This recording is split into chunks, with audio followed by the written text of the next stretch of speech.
Subverting expectations. It's just clearly fan fiction. But Loki, it wouldn't have been as exciting for the audience. It's that look. It's that look right there. That look like, test me, mother. Yeah. And then there's a little old lady. Knives for sale.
Well, greetings and salutations, everyone. Wow, what an intro. And yes, Stone Cold Loki put that together, man. We are rocking and rolling. Talk Hard Tuesdays. We are going back to our roots, how we all came together. Yes, Halo Season 2 now. Yes, it is hard to believe the show is carrying on. And we will break it down. We will talk about it. We'll probably just go ahead and just ram through both episodes here because all right, folks, listen, Stone Loki, my brother, what is going on? There he is, full screen. He's rocking and rolling, doing your thing, man. How you doing? Yeah, I'm doing great, man. I love the track on that intro. I was like looking through music and I'm digging through stuff and I'm like down. I was like, that's it. That's the one. I'm doing good, man. We're gonna go see Dune later. Gonna go see Dune Part 1 with the 15-minute extended preview trailer for Dune 2. I can't wait. I'm excited. Awesome. Let's get this rocking, man. What a crap show. What a horrible, crappy, boring show. What a deuce. What bored me out of my mind. Anyway, IRONCASTER, my friend, what is going on? How are you doing? How is it that I'm like wishing I was watching Highlander 2 again? Oh no, I don't know about that, but it's just more boring. It's dull. I was saying that I don't think I hate it as much as season 1, but it's just there's nothing to hate. It's just nothing is happening. There's just nothing going on. It's just a lot of talking, walking around, and nonsensical events just happening and thrown up on screen. Like I don't know, whatever. What did you? Sorry, go ahead. Oh, I was like, it's the show that brought us together, and so it's that collective suffering that really makes the show worth the watch, for better or worse. But there's some negatives with that. We had two real big noticeable negatives that I don't know that I can I almost just want to call the whole thing off. I'm so disappointed about. So we'll get to that. We'll get to that in a moment. So there's two big things that have happened in the first 2 episodes, and I'm like, you know what? See, Paramount, you don't even want me for my Mystery Science Theater, so I don't even know what to say now. You've just ruined 2 of our gags. I don't even know what to say. So, what did you think when, like, I mean, it was like first 10 minutes. After the first 10 minutes, did y'all go hot pocket? Well, I was watching all this stuff happening, and like, I don't know what's going on. Like, I don't understand what we're trying to do, and then we had like the weird lady Comanche wannabe she's stolen off the set of Echo. Like I don't understand what's happening there, and you have it's the whole opening. Well, we'll get to them. Let's say hi to the chat first. Let's go to hi to the chat. Live from Japan, across the pond again. AC, my friend, he is ready. A Halo guru himself. So yes, landmines to the face. I know. There it is. So. From the Great White North, he has put together just beautiful work for us. And yes, Chris Persia, hail to the triumvirate of Talking Hard. Yes, hail to you, my brother. Hope you're doing well. So, I watched both episodes too. I think we all did. I think we just moved on. I didn't know they were dropping 2 at the same time. Or that's what I didn't have time to update the thumbnails and all that. But I will do that. Everything will be reflective. This is episode 1 and 2. All right. It's something I almost kind of took for granted and assumed, oh, it's coming back, and they're probably going to do what every other streamer does. They're going to drop 2 episodes just so they can bump the viewing numbers.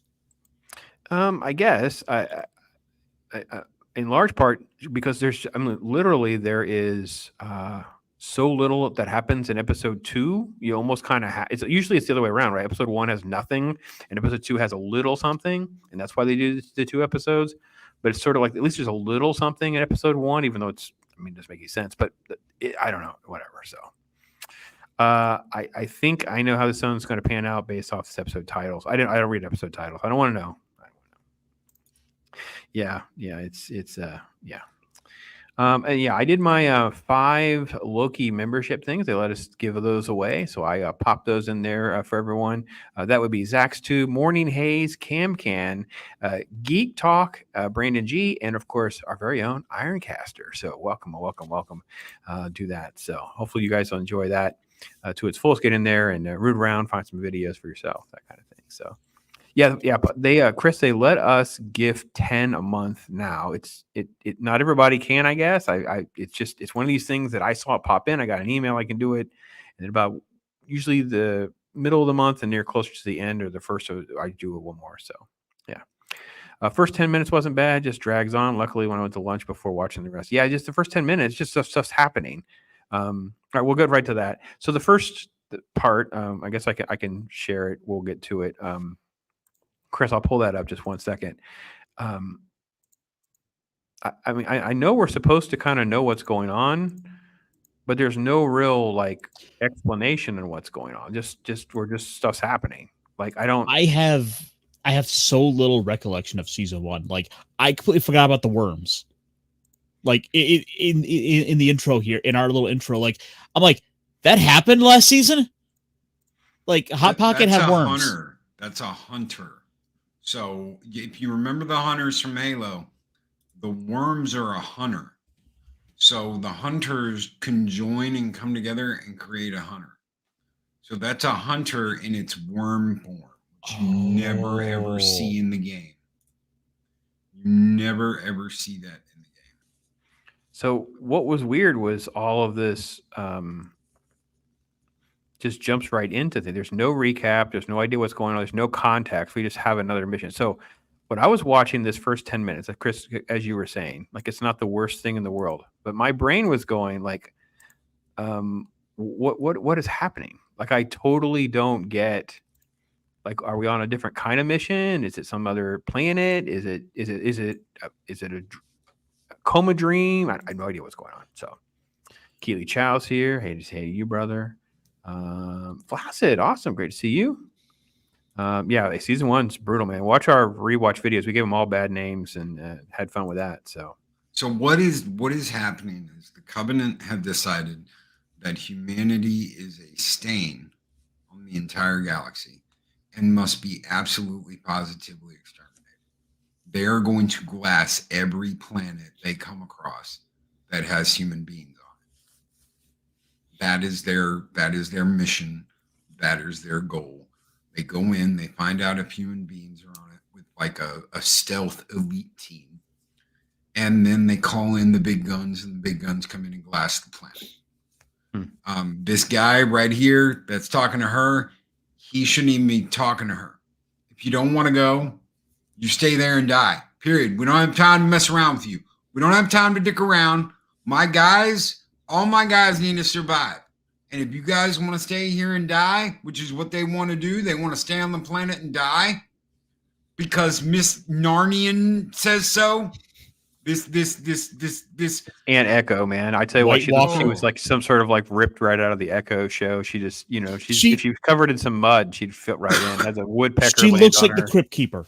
She looks like the Crypt Keeper. It's just this hippy dippy, we're one with the soul with the planet nonsense or whatever. Like, lady, none of this has anything to do with the fact that they're going to vaporize your planet. Like, okay, like your attachment to the planet would be, should you fight then? Should you just, no, we'll just, Adega's here, DJ Ronnie's here. Great to see all you guys.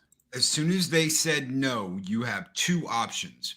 One, you leave them there and get your men off the planet. That lieutenant you saw earlier, It is his responsibility. The most important thing for him is the men and women under his command. If they don't want to leave, you are talking about 50 people. You leave them on the planet, or you knock that bitch out cold and then drag them onto the Pelicans and force evac them. Those are your two options. Those people do not have guns. There is no reason to be backing off. There is no reason why you do not knock them people out and drag them on the Pelican. If they don't want to go, you leave them there. You do not put the men and women under your command in danger, because these people want to screw around and find out. Period. End of discussion. That's the way it would go. Lots There is of none running. of this talk. Lots of running. We dropped them from the carriers last season, and here we just start running around, and then we have this little Marvel sort of chitty chat back and forth about, did you take the pellet out of your butt? I have feelings. I watch animals on TV nonsense, and then we have a little bit of action, and it's just, and then we're going to vaporize the planet, and we have credits. I'm like, what on earth? Again, we have no context. We have no idea what. I mean, we understand Loki's gave a great explanation of what the lore is, but it's just stuff that's happening. There's no recap. There was no, I mean, okay, whatever. I was watching this the whole time, still trying to realize, like, and remember, is this still Cortana? Well, that's what I was That's wondering the what- whole yeah. time. That's what I thought at Cortana's first still, too. yeah. And then they have to explain it later. Oh, they took her out. They took her kind out. of. They kind of explain it. They just have a scene, and then they talk about that scene later on. So, But that the all of Master this- Chief has an unrequited broken heart and yearns for the Anyway. return of his sweetie Cortana. Bullshit! is there anything else we should say about all this? Yeah, Grandma Hippie credits, and then we get a weird shower scene and emotional stuff, and then we have a new douchebag, new Dr. Douchebag. I don't know what his character is in the game. He's or if from he just, ONI. Okay. So it's the Operations and Naval Intelligence. So ONI are the ones that Dr. Doctor should have been reporting to. Those are her superiors. This is her superior. This is Dr. Doctor's superior in the Operations of Naval Intelligence, which is called ONI in this universe. So he's her boss. He's got really pronounced chin bones. Or, yeah. Is it me? Is Master Chief not look the same in most scenes? Like I don't know what it is about the way they have his makeup and his lighting and just the expression. He doesn't really have much expression at all. But it's like he looks like he wishes he was playing the Punisher instead. Yeah, well, he'd be the villain in the Punisher show. He's not good enough to be the Punisher. No, he's not good enough to be Master Chief either. No. He's just John. Yeah, it's just John, and I'll have you leave out the age. So poor Strawberry, she gets a couple lines in here. Strawberry Spartan gets a few lines, but nothing of any significance. And then we cut away to this nonsense. Now there is a scene in here that needs to be cut, and we need to add some. We need to add some new dialogue to it. So I got to find the shot that they grab a whip, and where did it go? She's riding him basically. Oh no, it's not a whip. She's got her mic. Oh, a microphone. She's got the microphone cord wrapped around his neck.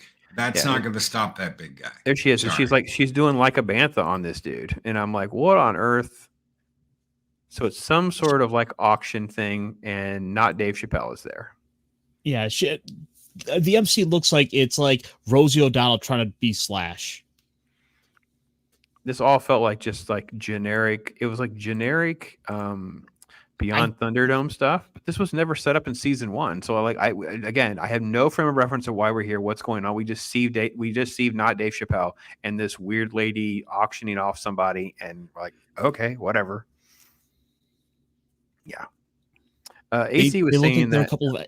Go ahead. They look like they're a couple of extras from like Lord of the Rings. I don't even know. You're being kind. The Covenant would have sent stealth units to search for the Forerunner artifact before they would glass a parent. Yeah, I got you. Just to make sure, because that would be like, to them, that would be like destroying religious artifacts.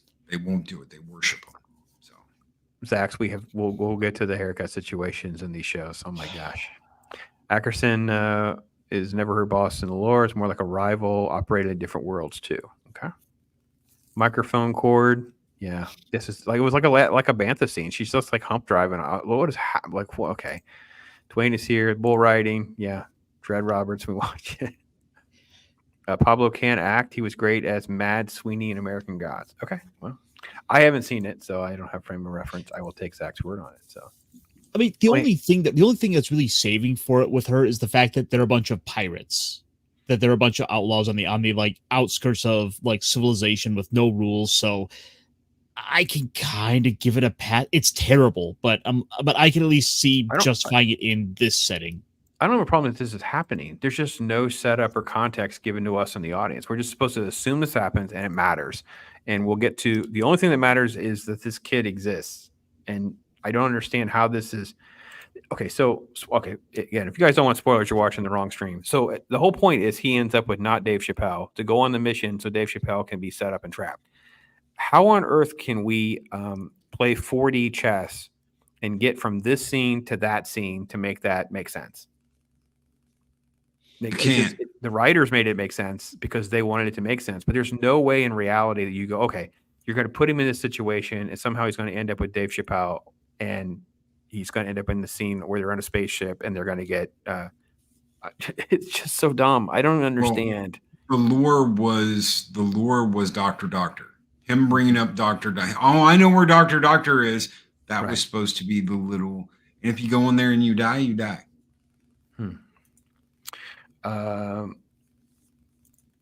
It's not going to make sense. Keely Chow, making sports references to the nerds. Okay, so we cut back to lots of talking. No helmets, lots of talking, lecturing, office boss. There's a quick comment about he was in the field, and you can tell, right? Because he's just, I mean, it's almost like it was only the audience were just told to that. Like we're supposed to take this guy seriously because none of us do. I don't know about you guys, but I'm like, all right, what is with this nerd? He's obviously the bad guy. They haven't even explained that he's Oni. So you don't even know. I never even heard Oni until you put it in our private chat. I didn't even know what Oni was. It may have come up in the show, but I didn't catch it. So, and I wasn't saying him specifically being Halsey's boss. Nope, didn't know that either. It's Oni that she's supposed to report to. I've learned more from you and what AC wrote or something a minute ago than I did from the show. I didn't know he was Dr. Doctor's boss, and I didn't know what Oni. I didn't even know what Oni was. So you put it in our Talk Hard private chat. It's the first time I even heard about Oni. I have no idea. I'm the noob here. I have no idea. So for a little bit of context for why they're having their arguments, Master Chef was on the planet. He was fighting with the elites, and then they just pulled back because Hot Pocket was there. Well, not just Hot Pocket, the Arbiter was there too. So if you go back to that, you're going to see an elite that, and it may have been that one you just had it on. I'm not sure. But one of those elites does not look like the other ones. He does not have the same armor. That's because that's the Arbiter. And why they would bring the Arbiter in before Reach, before Halo even happens, because the only time you see the Arbiter in the games is in 2 and in the stupid strategy one. But there could be another Arbiter before that, yes, but it's not supposed to be because they're supposed to be in a different galaxy, yada, yada, yada, because they're trying to pull things out of their butt that don't exist yet, because the Arbiter that we know from Halo 2 isn't made the Arbiter until after the first Halo, and this is setting up the fall of Reach. That's what this season's going to be, is setting up the fall of Reach. So the government is covering up the fact that like the elites were there and they're trying to say, oh no, we're winning the war, guys. You know, everyone back home, don't worry. Master Chief is going to be here to save the day. And Chief's like, no, you guys don't realize they were just playing with us. We were decimated by them. The audience knows right away. So like the writers have they're not, the audience is not trying to hide the ball. They basically, because this guy is lying about what the audience just saw, and they're covering up the fact that these Covenant elites and stuff were there, and they're just playing it up as, you know, the place just got glassed and that's it. So right off the bat, the audience knows we can't trust this guy. They didn't waste any time. So we're it's not like there's going to be a big, you know, bump twist. It's just, that's how it is. And I want to point out too, where he's a really big guy, but there are shots that they have of him where he does not look big because of where the camera is. So I don't know that we'll land on those shots, but when you watch it, guys, there'll be like a shot where he's in a hallway and they don't put the camera right, so the proportions get out of whack and he doesn't look as gigantic as he's supposed to be. He looks actually like he looks like he's an inch taller than people rather than be towering over people, even to the point where people go, "You're just huge." It's like, well, yeah, why don't you put the camera right so we can always know he's huge? Like They do the same. They do the same thing with Strawberry Spartan. Strawberry. Oh, she looks really small in season 2. Yeah. They're all supposed to be huge, super tall because they extended their bones. So they made them bigger. They made them taller. They made them stronger. They enhanced their musculature and their bones, and they manipulated. That's what Halsey did. So yeah, Freckles too. I don't even know what's Freckles' name. Freckles Spartan. I don't even know what her character name is. Freckles Spartan doesn't look big. She looks small too. Yep. Yeah. They don't know how to frame it.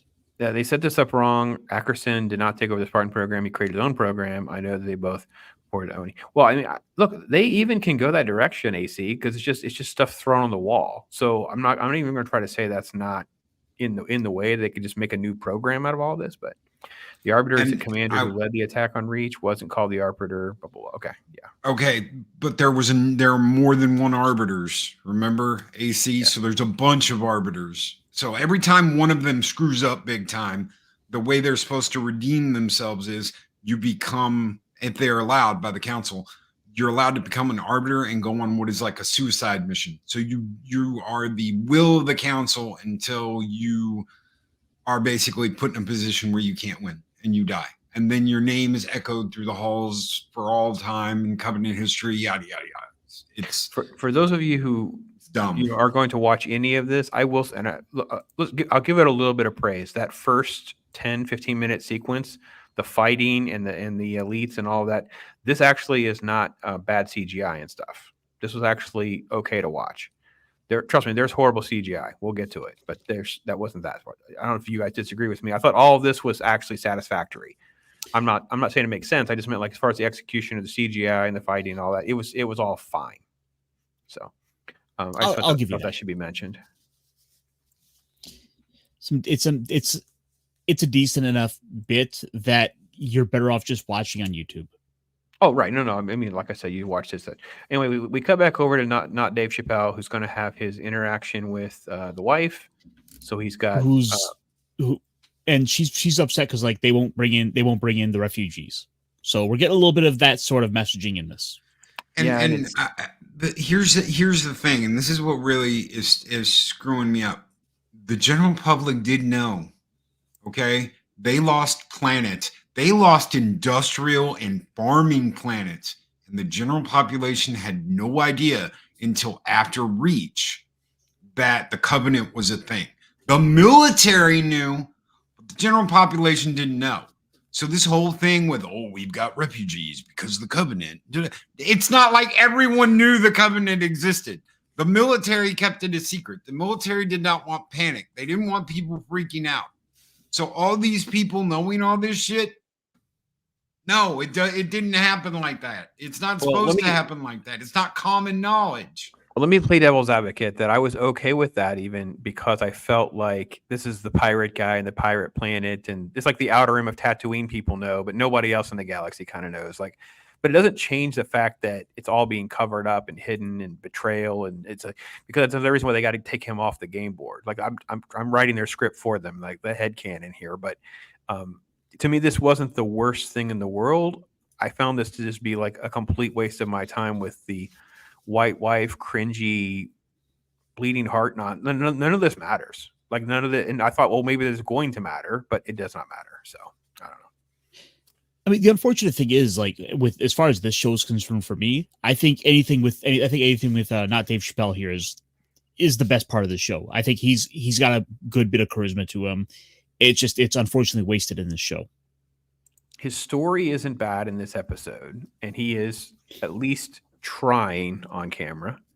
So I'll give you that. Well, not only that, he has my favorite scene in this episode by far.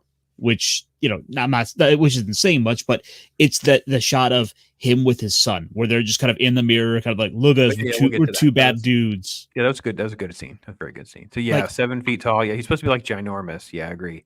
ZBR, thank you, ZBR, for being a supporter for so long. Appreciate you, man. Really, really do. Thank you so much for that. And AC as well, leaving a member chat. Thank you. Love listening to the show. Morning commute. You guys, you're making it all good for us, AC. Thank you so much for supporting us and hanging out with us. And yeah, not my Halo. Got you, brother. Not you. Got you. So, okay. So yeah, Dave Chappelle's little story arc in episode, because episode 1 is more about that than we get anything with all this. This is the little Spanish soldier that he saved in that battle, and now the government's basically just changing the whole narrative to make her a hero, and she did all this other stuff, and he's hearing all that. And then there's like the rival group, the rival Spartans. So I guess this is something we talked about in season 1 briefly, and it didn't even click for me, but it was like silver group versus, what do they freaking call it? Bronze? I don't know what the frick they are, whoever they are. The B group. The irrelevant group that we're going to lose at some point. They should have brought Locke in. If they were going to do this, they should have brought Locke in. I know. Not a lot of people like Locke from Halo 5, but bring him in. Bring him in anyway. He's an established character. Bring him in. Have him talk to Chief. They're gonna pull this BS out of their behinds and create this giant like fake fiction. This is fan fiction. That's all this is fan fiction. Nothing of this is ever going to be canon like we call canon, because no one who played the games and enjoys the games is going to accept this ever. It's not. It's just not. You've got established lore in the games, and then you've got this stupid thing over here that no one's ever going to want to talk about ever, because it's crap. So this is this is one of those shots I was telling you about earlier where this actually works, where they try to make him look big, but there was a shot earlier walking, not that one in the bathroom, but there was one earlier where he does not look big. So anyway, so there's a whole big thing with Dave Chappelle's character, and it's about going out again, and it has this actual fatherly scene and all. The episode is definitely more interesting about not Dave Chappelle's character. It's, I got a crisis at home. I got all these people, immigrant, whatever nonsense going on. My wife's all ticked off to me. I got my kid who's all worried about me. So all of this stuff is what actually is remotely interesting. I'm not going to say relevant, because Lord knows they don't really ever tie things back together again. But it turns out it's just a betrayal nonsense.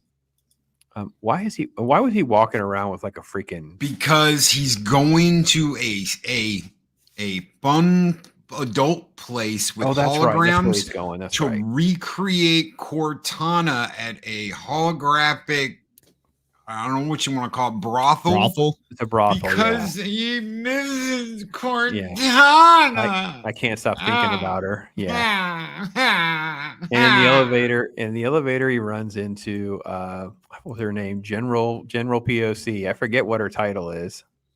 Anyway. So the POC lady is there, and she was like, she even admits that she got like kicked out of the club, and she still tries to girl boss him and stuff. And it was just so cringy and irritating. I could see Ironcaster just laughing during this scene because of our faces, because we were like, oh my God, freaking. What did you do to Autumn Sunrise? She's gone. There is no Autumn Sunrise. That's one of my big complaints. So this is this backdrop with the nerdy little guy, and that, you know, Doctor's in a tank and all this spacewalk stuff. It's all set up though. None of this actually happens. She's not really. But then there's the frustrating bit of they're supposed to be in space with like all this debris floating around, and yet they've got to walk carefully, like they're not going to fall forward. Like, yeah, what? No, this doesn't make sense. Yeah, I don't understand why you're only falling in one direction. You're not constantly falling. So the whole point of the magnet boots was to keep you attached to the ship or the metal. Nothing makes sense. And I have no idea why these things are moving. These little red flappy things. They'll move at some point. And then we cut back to, like you said, the brothel scene where he sits down, and then in this version of by the way, this version of Carantana is not the version that we get later on. They completely change her. I forgot her. We called her that. Yeah, Karen Tana. And then we cut to well, there was a setup. Oh, I guess we're still after this. Is there still a setup at the end? Did we miss Dave Chappelle getting set up? Because Dave Chappelle got set up, and then the brothel scene, and then we cut to the star of the show, Miss Mullet. Dun dun dun. Of course, she had to be there. Now we don't see much of her in this episode, but we get it. We get it in episode 2. But I guess first spoiler alert. Yeah, there is no autumn sunrise, and I was devastated. Like, okay, hold on a minute. There's no Doctor in there either in this No, we episode. don't. I didn't expect that part because there's a lot of conversation about where she is. So that part I kind of like got. It was bad enough that Miss Mullet was in season 1, but it seemed like they should have played that story out and just left it. But no, we need her around because the show is not insufferable enough.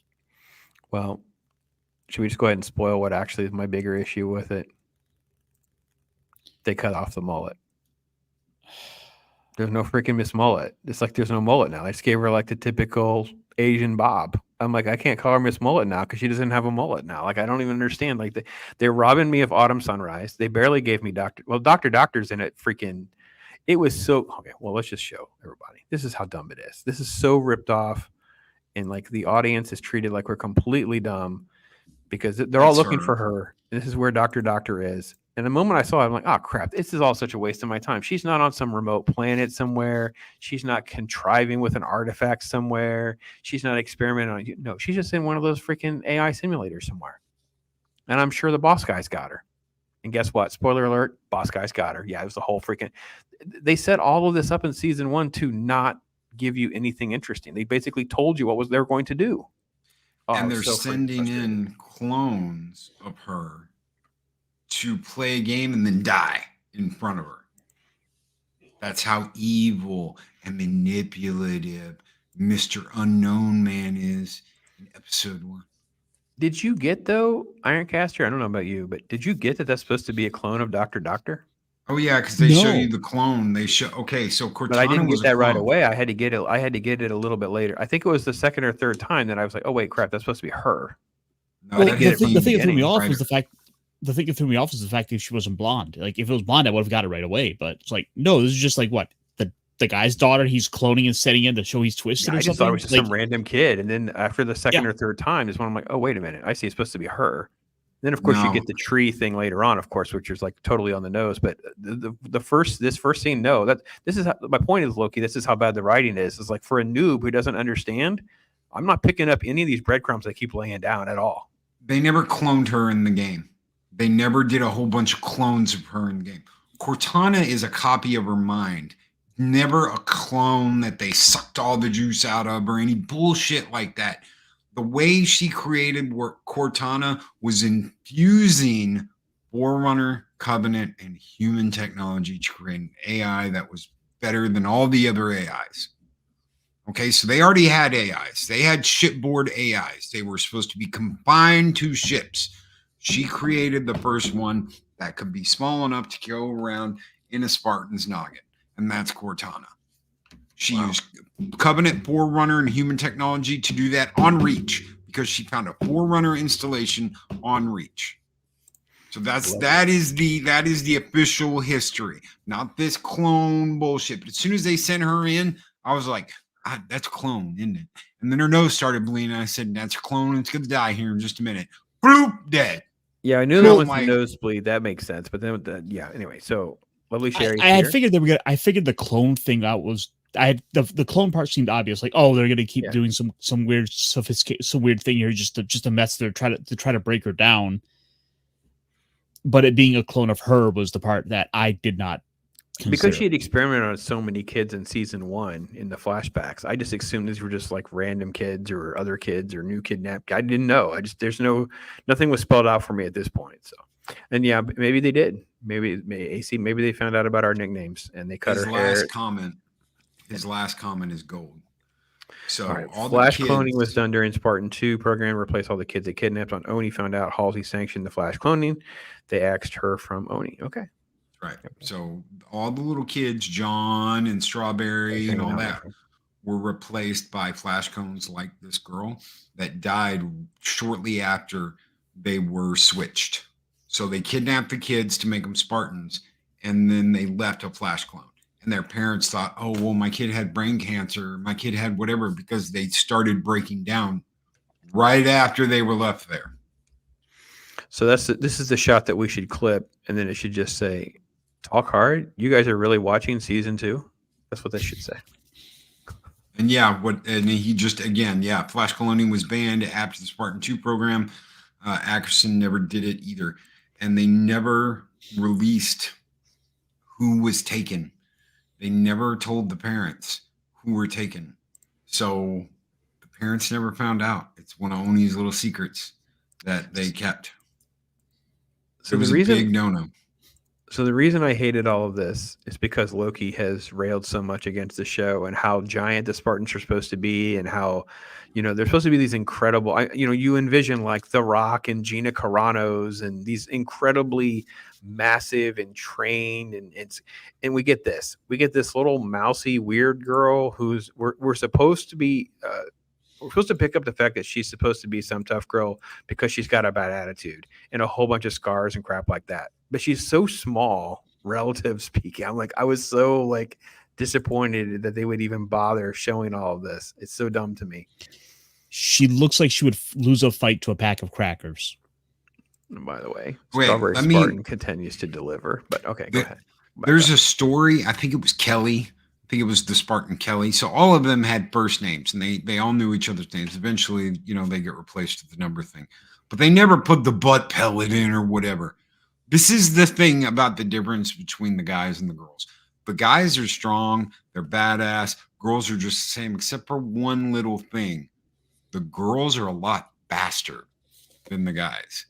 So when John's talking about we would hide in the shadows and we would play these ninja games and all this shit after they were augmented, before they got their suits, he talks about Kelly dropping down from the rafters and taking him out of Marine and jumping back up into the rafters of this warehouse. It literally that fast. That's how badass the women are. This is not. No, I don't even know what they're going for here. I have to be honest though. I'm falling more in love with Strawberry Spartan. I'm falling more in love with Strawberry Spartan. So it took a while for me to get some good Strawberry Spartan, but we do in episode 2. We get some good Strawberry Spartan. We get the faces. She has a good scene with Doctor's boss, Oni boss guy. I don't even know what's happening. Somehow has some of the best stupid, cheap, cheesy nonsense. Sorry. Go ahead, Ironcaster. Oh, I was gonna say she has she just is the best part of episode 2. Just her being on screen. We just need more strawberry hair though. We need to see that little. She needs to stop having that. They shouldn't have pulled that back. They should let that piece just fly. Let her freak fly and show us who she really is. She's Strawberry Spartan, man. And if they wanted to do that with the other Spartans that we've never met, that we don't know, that's absolutely fine. I have no problem with that if they start getting in touch with their emotions and blah, blah, blah. That's not who the chief is. The chief is, I'm going to sit on this bench with my shotgun and I will wait until I am called to duty again. And he will sit there like a statue until he is called to duty again. And when they're like, Chief, we need you, he gets up, racks that shit, and goes to work. Loki, he has to watch. Loki, he has to watch animal programs. No, That's you the can other do guy. that That's with the the other black dude. ones. You can do that with the other ones. Do explore the emotions and the discoveries and blah, blah, blah, blah, blah. That is not John. John is, I'm going to sit here with my shotgun, and when the shit goes down, you call me, I'll rack that sumbitch up, and we'll go to work. Anything else is bullshit. If anyone was so motivated, it would be so great to have a super cut of just Strawberry Spartan sequences cut together, and it's just strawberries. Look at the faces that she makes. She's the only one who has. She does have really silly, zany emotions, mind you, but at least there are emotions. All right, so then we get to just nonsensical stuff. and it's all about just a bunch of randos, which is where I think Squirrel ended up. Before we end up seeing formerly known as Miss Mullet, because now she doesn't have a mullet, so I don't know what to call her now. I'm frustrated. So Miss Mullet no longer has a mullet, so she's full on old boy haircut. I don't know what to tell you. So Kelly was the fastest. She's miscast. I don't even know what happened with braids. Yeah, I don't even know. I think she might have been caught up in the stuff at the end of season 1. She was part of that explosion and stuff, right? Yeah. She got her ass beat in that Covenant throwdown and was in an explosion. So that's what happened to her. Anyway, and then we just have the random healer guy. So this guy's supposed to be their trainer, and he's picking up on the fact that she's totally injured and hurt and whatever. Okay, so there's a line that she said. Okay, there's 2 lines that are totally out of place. The first, in the opening sequence back on episode 1 in the planet, the one little dude makes a comment about being a Baptist. That doesn't work. I don't understand why we have that happening in this universe.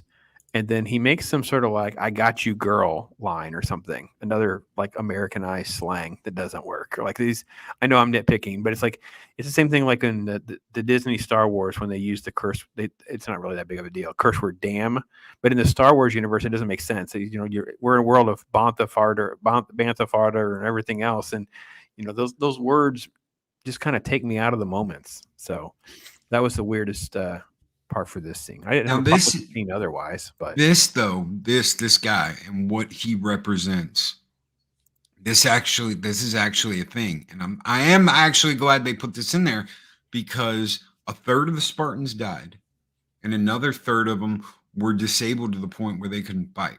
This is what happened when they were augmented and made superhuman. So 1/3 died on the table, like right there. Their bodies contorted and twisted and broke apart and all that shit. They died. Another third of them were either crippled, blind, whatever. So the fact that he was a Spartan, but he's blind, and that story he tells about, I saw this thing on the side of my vision, and I didn't say anything, and I knew I was screwed. And I just wanted to stay a Spartan for the next couple of days until I went completely blind. I liked that. By God, that's something that actually happened. So yes, please leave that in there. But all this other bullshit. Yeah, I like this guy and his whole story and stuff like that. This is actually one of the highlights of the episode for sure. Chief was teasing the Marine for his bad aim. He never punched down. Yeah, that seems like it makes sense. True. Yeah. More Master Chef love. Yeah, Master Chef indeed. And that mullet was fire. I know, but that mullet is gone. R.I.P. #RIP mullet. Yeah. We need an in memoriam for the mullet. When that all happened, when the soldiers died and when the ones that got disabled, that is the only time you see a real thing of emotion from Chief, from the Master Chief, because he cares about them. Because those are the men and women under his command. They're his soldiers, and he is their leader. And he asks the drill sergeant that trained them, he goes, "How could I have saved my men, sir?" And his drill sergeant's like, "You couldn't. There was nothing you could do. Sometimes we lose people." And he said, "Not anymore. From this point forward, I will do everything in my power to make sure that no one under my command ever dies again." Obviously, that's wishful thinking, but it shows the dedication and the drive that the Chief has. He is all business. There is none of this other shit. There is no worrying about Cortana. There is no love. There is no. It's just business. And that's why it's just business with him. So this is, I jumped ahead a little bit here. This is them taking braids out on this little like training exercise. And I kind of thought that's what they were going for, AC. He was trying to assess how injured she was to pull her or not. But then it just turns into like a masochist, like he's just a sadist. He's like almost tormenting her. And Strawberry's like calling out, "Hey, Chief, you're messing up. Can't you see whatever?" So I don't know what they were going for, because they drove all over the road and they didn't land anything that works within the concept of what the story is. So I don't know. I mean, it comes across like Master Chief is sort of losing himself in the drive for the mission, that he's not even stopping to take into consideration the well-being of his Spartans. Like, It's the last thing you would do. yeah, like didn't make sense. if anything, what they should have done here was use this to have Braids basically learn to recognize she needs to call out the fact that she's having these problems. That's where I thought they were going to go with this, but they didn't. Yeah, I thought it was going to be the kind of thing where she was going to be. It was more like a team thing, like a 2-on-2 thing or something. And because she's weak, maybe her weakness would cause a almost an injury or risk to one of the other team members, and that would cause things to. Anyway, that's the kind of tension that would make sense, but they didn't do any of that. So it's actually yes, hashtag RAP Irene, hashtag. Well, yeah, I know the year of the RAP, indeed. So I skipped over there's more stuff here with Mrs. Not Dave Chappelle, blah blah blah. Got to go on a ship. That's whatever. a face. Yeah, and then we have formerly known as Miss Mullet. So she's got her old boy haircut on, and it's just a wasted screen time with a character that doesn't matter in a story that is way bigger than her. Like, I'm looking at her and I'm thinking Rose Tico now. Yeah, it's so irritating and so just such wasted time with all of this in the grand scheme of the story and all that. So yeah. And then we cut back to another thing where we're starting to figure out that it is her. And then we cut back to the blind albino Spartan, where he actually has a really nice little heartfelt story. And then we cut back to douchebag guy in charge. And who's he talking to there? Or is it? Oh, this is when he's confronting Strawberry. Trying to get her to turn on Master Chief. Yeah. Yep. I wish he would have had that strawberry stripe down. It's so much better. So on brand. Oh shit! They're waiting in the middle of the season pops, and then she's gonna put it back in as a symbol of her badass. Well, they should do both sides. Put in both sides, then go full on. Man, that's it. Tell you what, we could write a Strawberry Spartan. You know what we should just do? We should just make a spoof called Strawberry Spartan, and it's just like the old school scary movie type stuff, and it's just Strawberry Spartan going through the Halo show. So. And then he goes looking for the little Spanish girl who didn't tell the truth. And I'm like, why would he do this? What is the upside to any of that?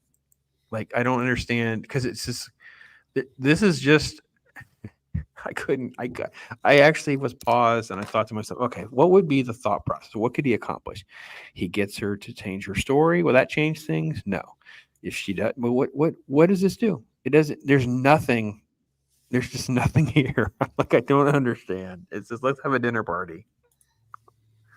With the Master Chief, yeah, it's tea party with the Master Chief. It's like your sister has your Master Chief action figure, and she's got that sumbitch sat down with My Little Pony and Barbie and all that other crap, and that's where you're stuck at. And where did they sit down? Here they is. Yeah, they're just sitting there, just talking, and you're just like, what is going on with these brothers? And it's like, they never answered the door. They weren't in any of the other scenes. They just happened to be there for dinner. And it's like, hi, Master Chief. We need to have a drink of water. Blah, blah, blah. Why don't you come back down on the veranda? We'll pray and we'll have meal. You can join us. What was with this weird meta?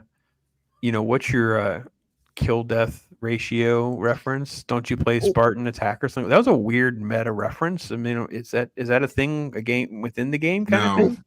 No. Well, it was extremely weird. It's them trying to be a little tongue in cheek over the fact that Halo's a video game. Yeah, but it's like it takes you out of the moment. It took me completely out of the show for a moment. I've never heard anyone in their life just immediately start a conversation about first person shooters. Like, what's your KDR? It made no sense. All right, so let me flash back to where we left off. We jumped around a little bit. Douchey guy was Strawberry. They go to dinner and they cut back to this is the other part with the whole. Is that our first name? Is that our first name of season 2? Douchebag McGee. Douchebag McGee. And yeah, douchebag McGee. Yeah, that'll work. Like, that guy looks like he has a man bun. Is he supposed to be an albino guy? The guy that That's was in the the other different guy. scene? No, the other guy. This Yes. Yes. okay. it's So I like supposed the to albino Spartan. I have no idea what the massage Spartan guy is. I have no idea what this.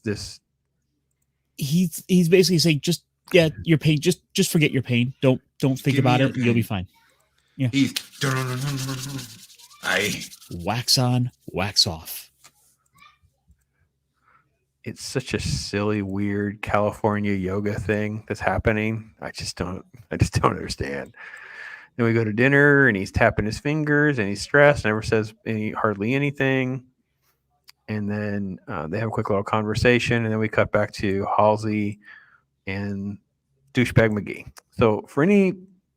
So just in case the audience was extremely dumb and didn't know that he was the bad guy, they definitely pull the curtain back so everyone can actually have it spoon fed to them, and they get their mouthful of gruel. And then you have this long story about no one knows about this tree and blah, blah, blah, because the tree catches fire and whatever.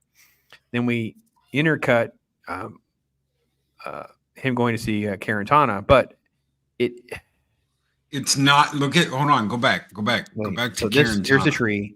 And then we go to Carantana, but it's not really Carantana. It's a different version of what Carantana was.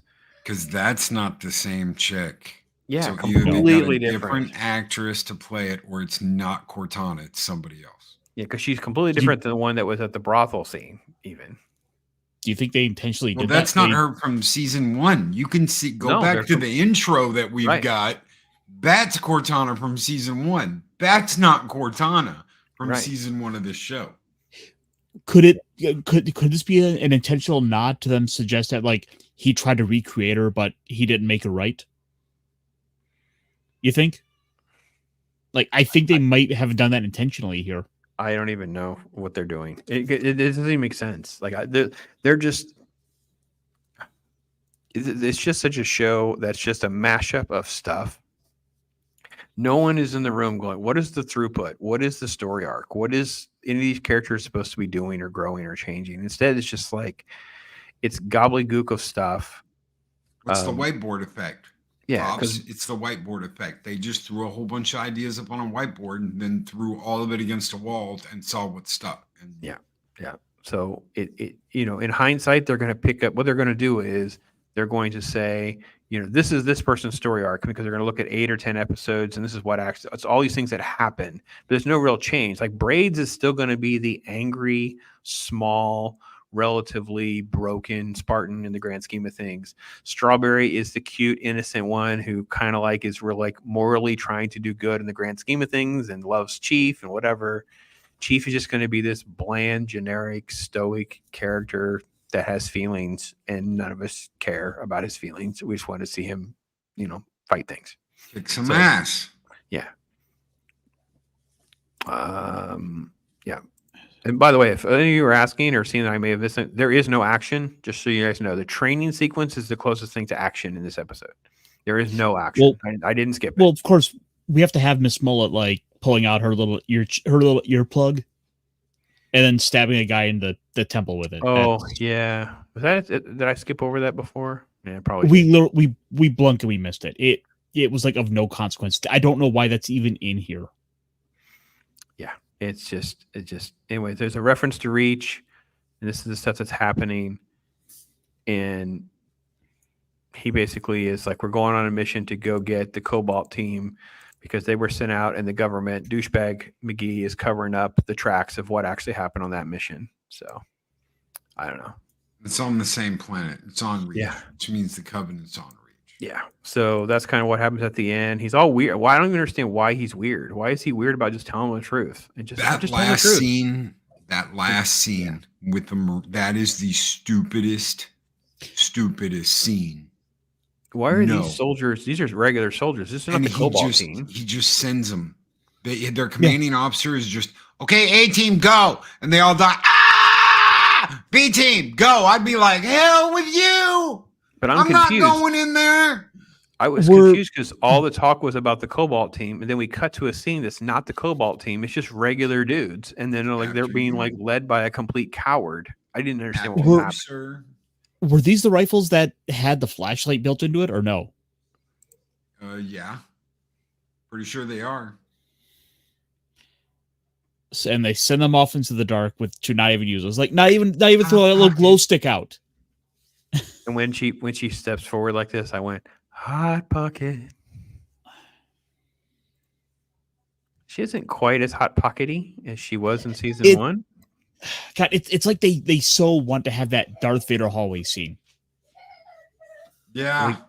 They gave her like the hot pocket sleeves because that was her whole wrap last season, and they just gave her a regular thing, and then it kind of like swooped up her hair differently and stuff. And they gave her more like a Hillary face. Oh gosh, she scares me a little bit.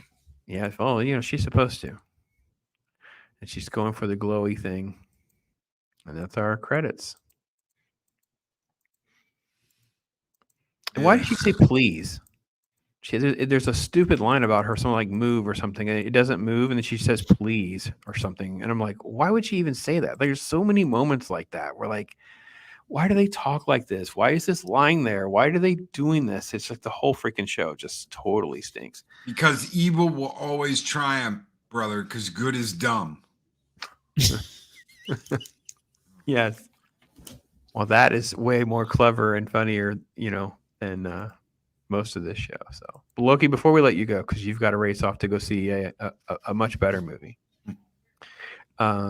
Any thoughts? I mean, so like I said, I don't hate this as much as season 1. I was just bored out of my mind. Like, it just wasn't as objectionably dumb. It was just more like just a waste of my time. It's a clutter of nonsense rather than just like heaping garbage on fire.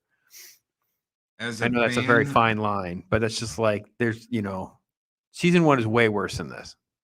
As a fan, I hate it. Yeah. But we kind of this is reminiscent of season 1, though, too. Yeah. It got there. What we had in the first episode of season 1, you had the Spartans come to the planet and they fought the Covenant, and then nothing for like 3 episodes. We had nothing but talking and humans and aliens talking and humans talking and hallways and feelings. And I'm going to pull my butt plug out and have beefies. Pops, this is up its own butt. It's written by idiots. It's written by people that do not know the Lord. They do not care about the IP. They don't care about this being good. Even the guy who plays Chief came out and said they seriously screwed the pooch last season. They screwed up. Master Chief doesn't have sex with anybody. Cortana took out the Chief at the end of last season because he laid down in bed with Hot Pocket and did the horizontal nasty. So she got jealous. Right? Well, now he's pining for the girl that almost killed him. He's pining for her. He's like, oh, please stop beating my horrible feeling heart. Come back to me, AI princess that treated me like crap, lied to me, and took over my damn body and tried to kill me. He's a simp. It makes no. I don't even understand any point with Master Chief. Like, I don't think they even know what they want to do because they just don't want the character that he is. So they're just throwing all of this weird mashup of emotional chick stuff at it, and then just building all these random events and things that people are doing. I will say this compared to season 1, to pick up what you were saying. At least the CGI in the first 10 minutes or so of this season was better than that battle in that season 1. That season 1 CGI battle was absolutely gratuitously horrible. Like there was like choreography issues that are Last Jedi bad. There are horrible things. Season 2 is at least that part was better. There's a scene in one of the previews where he's standing in a pelican and the bay's open and you're looking out and they're just destroying Reach. The Covenant's just blasting Reach. And I mean, it looks good. Yeah. But what are we going to have to put up with and deal with just to get those 5 minutes of it looks badass, but I had to wade through 9 kinds of crap to get there. And there's no story that makes any sense at all. And there is bad CGI. There's a CGI with I think it was during the training sequence with braids and stuff. And there's a horrible CGI shot. There's a couple of those like, oh my God, that's terrible. Where she falls off and like cracks her back on the rock. Yeah, you're like, there was a couple of really bad CGI stuff. So, Ironcaster, they say that you're giving this all way too much credit. So Oh, that was when I was speculating about the change with Cortana, and apparently, no, they literally just recast the actress. So I was trying to find something positive here. Oh, they went Meloncaster on you, just so Yes. you know. I know. No. So I mean, unfortunately, the thing is with this, it feels like it's just an echo of the first season. It's not as bad. It's Well, not certainly not yet. good, but Yeah. it's an echo of the bad. Well, Loki's right though, because season episode 2 did nothing. Episode 2 was literally just all walking and talking. There's a training sequence that doesn't matter, and then it's just a lot of walking and talking. But we at least got like albino Spartan was fine, and we need a lot more strawberry Spartan. I don't really care about Braids, but I mean, Braids could have a story arc. I just don't buy it. I don't think she'll actually evolve into anything remotely useful, or she could. But what happens to the black dude? Notice he'll have like a line about watching the animal show, and then he just disappears, and then it's like, no, we have to prop up the female Spartans. They have to be they have to get much more prominent screen time, and he's there just to be a diverse to be a checkbox. He's the checkbox Spartan. He has just to say, look, we have a black guy. Checkbox, because he has one line, they just disappears again, and yeah, it's just such a garbage show. It's like it literally feels like a Marvel, Disney, Star Wars type show. It's just generic. What this is reminding me of, I'm getting vibes of the Rings of Power. Well, I didn't watch any of that, so and I say this because knowing what we're supposed to be getting, the fall of Reach, just like the Rings of Power is supposed to have like the fall of Gondor. Yeah. The Numenor, like all these like big grand moments that are supposed to be there, but they're wasted. They're going to be wasted. This is not going to be the Picard season 3. I don't know what to expect. To me, I was just I guess I ended up hate watching season 1 because I guess I was just so into the nicknames and the absurdity and the stupidity of everything that they upgraded it enough that I didn't even feel like that. It wasn't She-Hulk bad, but it's just such a waste of my time. Like there's just nothing going on. It's all just generic vanilla gruel and nothing has gone on. I've just wasted. I didn't even need episodes 1 and 2. I could have just basically had one episode about 20 minutes, and that would at least given us what we got. There's so much stuff that. Because we didn't need any of that scene with not Dave Chappelle's wife. We didn't need, we only needed like half of even though we liked him. I mean, I think we did. Albino Spartans guy. We needed like half the screen time of all that, things like that. And then, anyway. So, have you felt like, and this is to both of you guys and anybody out there in the chat too. Have you ever felt like this is one of those movies that you hear about where it's like, they've got 9 hours of footage. What are they going to do? And they trimmed most of that out of the movie, and you get a movie. And if they'd have done that with this, it might have been acceptable. Focusing on John, focusing on what's going on with Cortana, focusing on Doctor, and get rid of all the rest of this shit. Get rid of Miss Mullet. Get rid of not Dave Chappelle. Get rid of everything that's not important. Get rid of the blonde girl. Get rid of all that shit. And just focus on what's going on with the war. And you've got a 2-hour movie that you could have released in theaters, made some money, cleaned up, and had something. Instead, they decided to release all the footage in a series, kind of like Zack Snyder did with the Save the Justice League thing. And you're bringing up a good point, because you easily could have just had the opening credits of our movie, like refer back to season 1, where you have this weird experiment that's happening to John, where Cortana is allegedly being taken out of his body. We didn't need when they wrapped up a story, like we didn't need to have not Dave Chappelle or Kwan and all that nonsense. That was all done. So you easily could have had the battle for Reach premise for this movie. I'm not saying there's good things here, but in the search for Doctor and things like, you had enough core elements that I could have written 90-minute, 40 an hour and 45-minute movie that would have been what I think they're going for with this, like you said, this fall of Reach battle thing or whatever. But instead, it's all about John's emotions and feelings. When you have the perfect out by this, where they remove Cortana, so now he's just stoic John now, almost like you lobotomized the dude. He's only military now. He's completely used to it. And you use all the other characters for all this human exploitation thing. You know what I mean? It's almost like they have two different Master Chiefs. No, I Like mean, they you're are giving not the you're, same you're character. giving away more character. Yeah, I don't ever see Master Chief that Loki describes. I mean, I see action sequences, but that's not what I'm seeing that Loki describes. Loki describes a leader, a boss, just a man who's just in total control and just. I saw John standing around on the battlefield, just looking around like, I don't know what I'm doing. I'm going to walk over here for a minute. Hey, Perez, you over there for a minute? Like it was all just very, I don't know, cheap and cheesy and whatever. Anyway, so Loki's got to go movie to go to Loki, my friend. Wednesdays talk cards. I'm sorry. Wednesday is Mornings of Mischiefs YouTube talk. How's that? That's still in the works for tomorrow.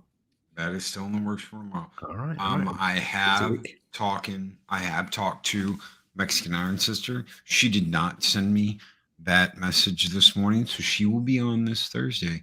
And we will talk about Mexican Iron Man. But tomorrow we're going to talk about people pushing you around. Hey, why didn't you retweet me? Hey, why haven't you done this for me? Hey, well, buddy, that's your job. So we're going to talk about like not getting pushed around and not being told that you need to do this and this for me when it's not your job to do this and this for anybody. If I shout Pops out, it's because I love this channel and I love hanging out with him. I love working for him. If I shoot Zach's out, same deal. If I shoot Ironcaster out, look at this guy. Tell me he's not Culture Casino's kid or clone or something. I love this kid. He's going somewhere. If I shout you out, it's because you have impressed me. I want to. I enjoy working with you. Yada yada yada. If you send me a message or a DM and say, "Why haven't you done this for me lately?" I'm gonna be like, and that's gonna be the end of it. And some people, they need to know that. Don't get pushed around. Don't let people push you around. You don't know anybody's shit. So that's what we're going to be talking about tomorrow. That's going to be good. It's going to be good. Yeah, busy week. Make sure you're subscribed. You got the bells and all that, and then just check. You know what time the show starts. Just go check. So that's good stuff. Thank you, Pops. Stuff. Listen, you go enjoy Dune, and love you, brother. Thanks for everything Love you're you doing. too, guys. Oh yeah. Skull, talk hard, man. I love Skull. Hell yeah. Skull and tuck and roll. Later, guys. All right. Take care. I missed something. Zach mentioned it earlier. I do not know what Forward Unto Dawn is. So you guys in chat catch me up. I have no idea what we're talking about. So as I recall vaguely, it's one of the animated Halo movies. Okay. Yeah. Okay. Fair enough then. I listen, I wish I could tell you. So I'll wait the last few minutes of the show, guys. I'll give you like a little channel update, the last few minutes of the show, and you'll kind of understand where I'm at on some things. So I'm kind of sure. I think you and I are in more of an agreement than I think Loki. I think for me, I don't. It's not that I think the show is good by any stretch of imagination. I just feel like it's just not. It's just not anything. It's all just wasted time. Like this wasn't. It wasn't like as. There was set design. There was choreography. There was decent CGI for the most part. The performances were fine for the most part. There wasn't anything. But what do I expect? They weren't given anything to do. Like, I mean, we joke about Strawberry Spartan, but she actually gets a few moments where she's actually able to do something. She's actually she's actually as a character, not Dave Chappelle. Had a really good first episode. Like his episode 1 stuff was great. And sadly, we just completely ignored that story arc for all of episode 2, which is the typical Halo way. It's kind of unfortunate because like Strawberry Spartan, she has some of the most human moments, and here she is the like kind of emotionally stunted, super soldier that is really just should be overwhelmed by a lot of these emotions given where they're at. Well, she's being relegated as the girl that's pining over Master Chief while he lusts after the AI or the Hot Pocket Covenant girl. Like it's like it makes no sense that we're doing all She's of the this. girl who waited. Yeah.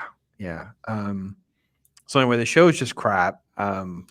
But it's not as bad. It's not as big of a turd as last season, but it's bad.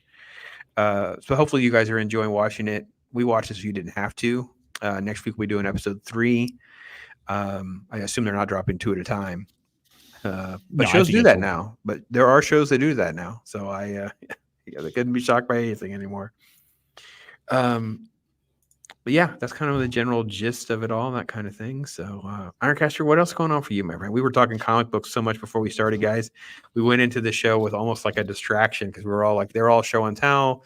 We were talking about comics, all the stuff that everybody's getting in the mail, and we ended up talking about Halo. It's kind of like I just didn't care. I was so bored with this freaking episode. So Yeah, I got my comics. Look at that Conan book, man. These Conans are good, guys. I'm telling you, it's pretty rare that you get to have something that much fun. I'd never seen this before, so this is cool. Yep, Saint Seiya is like a classic 70s anime. It's super big in like Latin America, like down there like Mexico. They are crazy about Saint Seiya. I've got a few Robotech comics.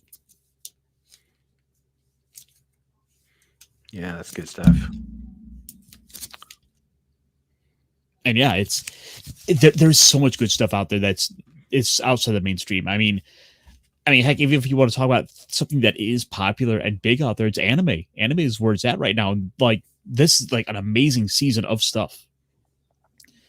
The most popular thing right now is this series about an elf who's having to sort of deal with the ramifications of living past those people she was closest to, realizing she didn't know them all that well. Okay. It's good stuff out there, and it's just unfortunate that Halo's not among the good stuff right now. That said, this is something that it's shown some improvements. I like some of the set designs. That's something that stood out to me. Yeah, it didn't feel generic. Where they're watching around, even the computer scenes and the computer graphics and the way the rooms were done, that was better. Even Douchebag McGee's office was way better than season 1 as far as like the office and sets and things like that. It's like this. So I know this is like nitpicky stuff, and like we shouldn't be throwing positives, but I mean, like we said, it's better than season 1, but it's still like crap. I mean, there's no story. Again, even if maybe this is it. It's just so badly written. It's so many missed opportunities of writing things that would be remotely interesting.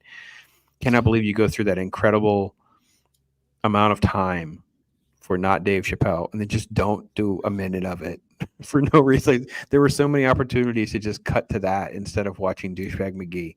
I couldn't believe it. Such a waste of my time.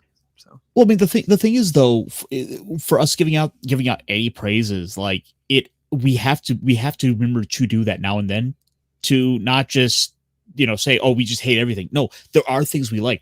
There are elements of these series we can enjoy. Unfortunately, the writing is just not among them. That's true. Well, and again, the writing right now is just a whole lot of nothing. It's just like a whole lot of stuff, and it's just. I mean, there could be things that are here that go somewhere. There could be things like Braids could have a story. I mean, it's fine. There are setups for her to actually have a story. Strawberry Spartan to have a story. I don't think Douchebag McGee's got much of a story. I think he's just a generic mustache twirling stand-in for Doctor, and that whole thing was so predictably on the nose. It just took the wind out of anything. Intrigue is lost art on these people. That's for sure. Well, but CGI was better. I was willing to. Visual effects was definitely better. Things like that. So.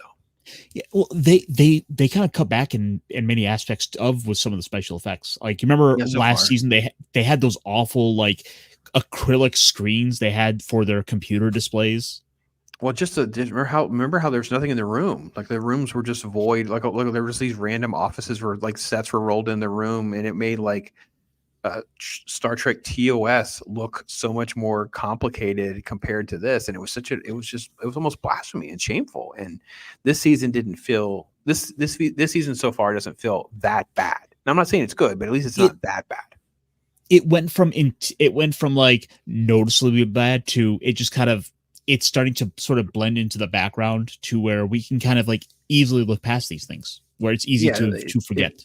If this is the Halo that we're going to live in, I feel like at least I understand what it is now. Whereas season 1, there was just nothing being defined. It was just people walking around empty rooms and very generic sci-fi and stuff like that. So, anyway, so episode 3 next week. Ironcaster, what other kind of shows and videos you got going on in the next couple weeks?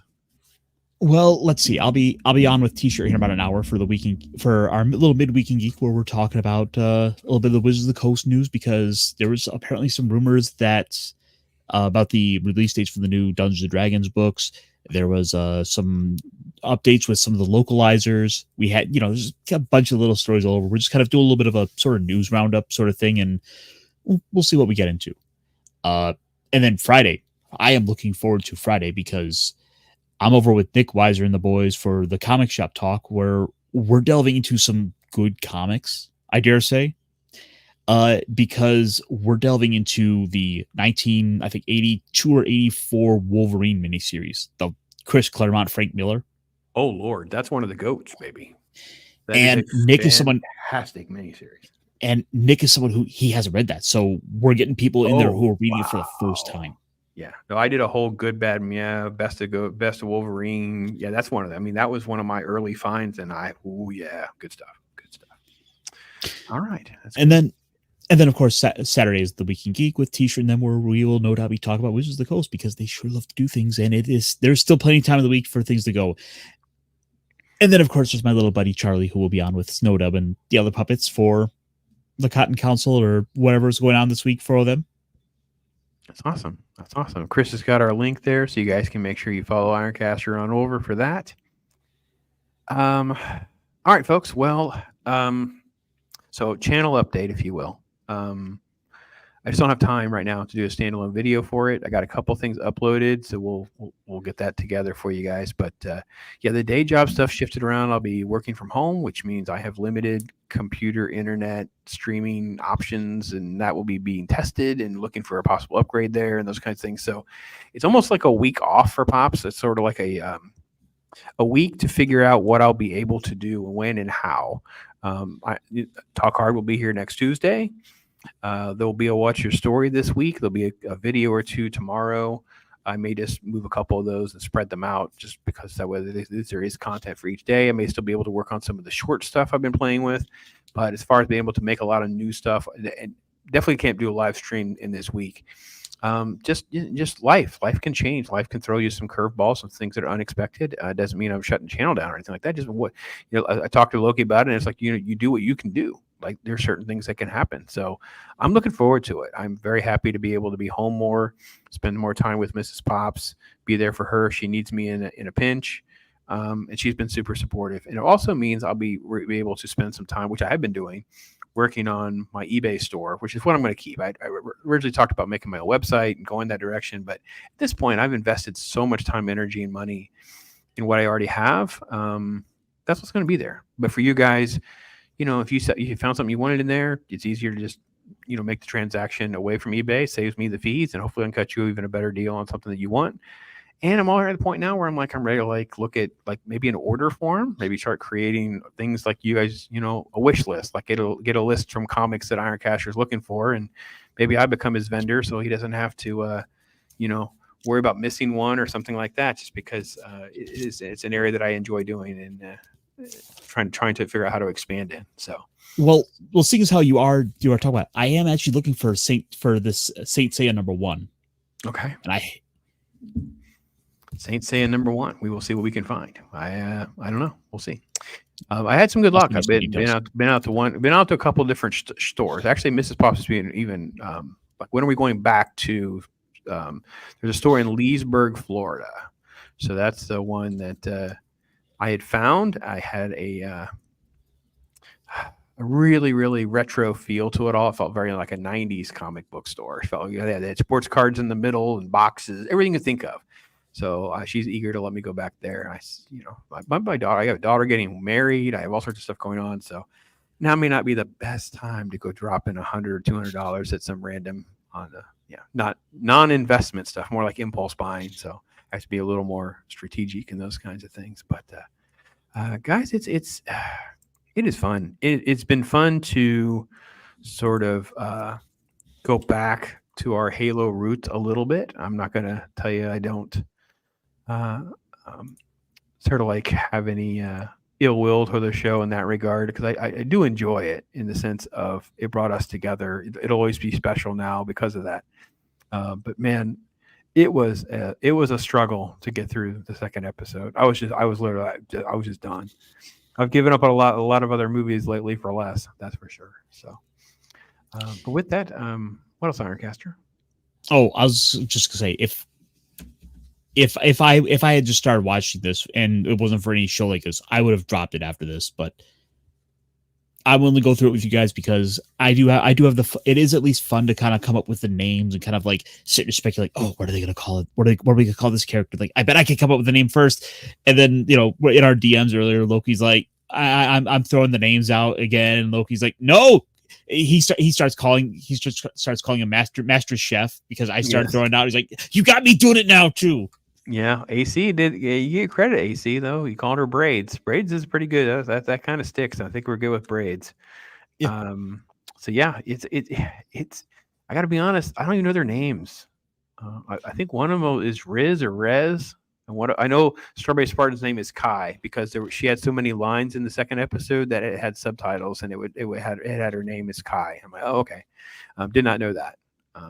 Even though douchebag McGee walks around and calls them by their actual names, and it still didn't matter to me. It didn't even register. I'm like, okay, whatever. So, look, Claude hanging again. They ran, hey brother, hope you're doing all right. So, but folks, listen, thank you so much for hanging out with us. Probably get out of here a couple minutes early. Yeah, I got to get on the road. I get to go home. This is it. We're working from home tomorrow. So we'll see how things go. And like I said, just keep in touch, folks. Hit me up with messages and emails. If you have questions or comments about the eBay thing or what I'm doing or, I don't know, whatever. Can't thank you guys enough. All you members that are out there, Chris Persia, man, the rock and roll. Look at this freaking great. Let's put that overlay back up because that overlay, that's kind of the way to go right there. Look at that. That's some good stuff. Now, I joked about this being the backs of the three of our heads, like we're actually watching the screen for our normal thumbnail and stuff. So maybe we could figure out how to get that because it'd be kind of funny. We have to probably put Loki in the middle so you'd have like the horns on because that'd be the best way to represent. But Ironcaster needs some sort of like Viking helmet too. I'm like the normie in between the two of them, so maybe that's the way to go. I don't know. I'm just me with my ball cap on and yeah. Yeah, man, it's been good. I'm glad Halo was here to get us. Halo, Sherry, take care. Yeah, I felt like you. It's like I wouldn't stick with it, but it felt nostalgic and stuff more than it did anything else. So it's a 4 out of 10. It's a 2 out of 5. Yeah, 2 is about right. Yeah, that's about right. 2.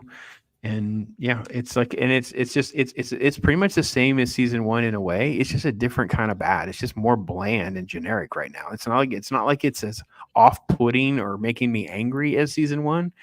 But how am I supposed to be when nothing actually happens? Like I don't even care. I think the one thing I feel like they need to do to improve going forward is if they kind of lean more into talking about the fact that the greater threat that the Covenant are, that they need to really strike on the fact that the general population have no idea about this out here. They've only kind of hinted at it, but they've only sprinkled it in, but you have to really be looking for it. They're just not doing a good job of layering that in. They don't want to spend any money on showing us like the destruction. They have these random scene with these people who are like don't want to leave their planet and they're just going to get that they're going to get killed. Well, it's like we don't care. We're just watching something happen that we have no emotional attachment to. We're not even watching little kids scream or anything. And the show has done nothing to give us stakes. It's not given us any real scope or gravity to anything like that basically at all. So like I said, this whole Covenant should be the enemy of the show, not the humans. Yeah, it definitely needs a different, because it's so much time was wasted in season 1 and now in season 2 it's like Doctor is the villain with all this stuff going on, and now it's going to be douchebag McGee, and it's just like I don't care about those characters. I cared about the aliens and watching Master Chief and the other Spartans throw down and whatever. So next week we'll do it, folks. Next week we'll do it. So you guys take care, and we will see you next time. Thanks for being here, hanging out. Always a great time. Let's do shenanigans this time, and you guys take care. But our shenanigans are cheeky and fun. Yeah, I mean, his shenanigans are cruel and tragic. Which makes them not shenanigans at all, really. Evil shenanigans. I swear to God, I'll pistol whip the next guy that says shenanigans.